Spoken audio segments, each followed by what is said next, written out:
And in other news, Pramod Mutalik, whose induction into the BJP is now on hold, says the wrong message is being given to party workers. The founder of the Ram Sena, Mutalik earned notoriety after an attack on women at a pub in Mangalore in 2009. He was welcomed by the BJP's Karnataka leaders on Sunday with crashing results. After an uproar on social media, the party in Delhi set up no entry barriers for Pramod Mutalik, who faces 45 criminal cases, including one linked to promoting religious hate.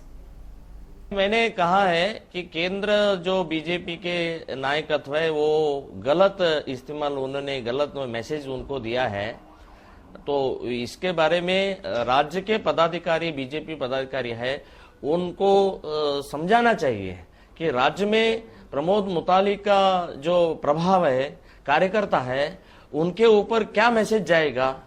तो ये गलत जो हुआ है उसको ठीक करना राज्य के पदाधिकारी का कर्तव्य है, ये करना चाहिए। हमारे ऊपर जो मान अपमान छोड़कर हम बाजू में रखकर राष्ट्रीय हित के लिए नरेंद्र मोदी एक प्रधानमंत्री होना चाहिए।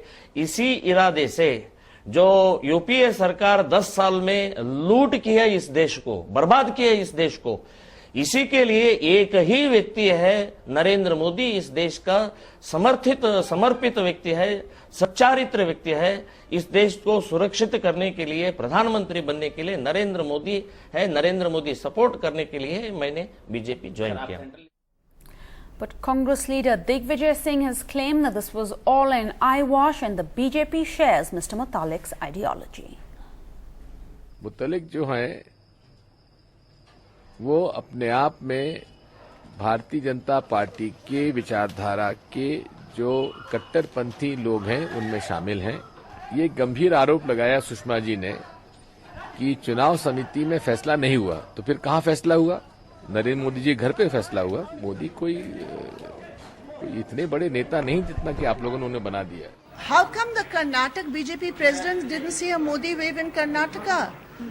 Which is why they were so concerned that Pramod Mutalik, that criminal who organizes mobs to attack women at night, how come they asked him to come into the party? Precisely because they were afraid that the vote there would split. So if there was a Modi wave, surely you're not going to invite criminals into the party. Of course they may. That you also can't put beyond the BJP, because he may have an ideological affinity to a criminal who attacks women. But what he said in public was that I have brought him in because we don't want to divide votes, so where's the wave?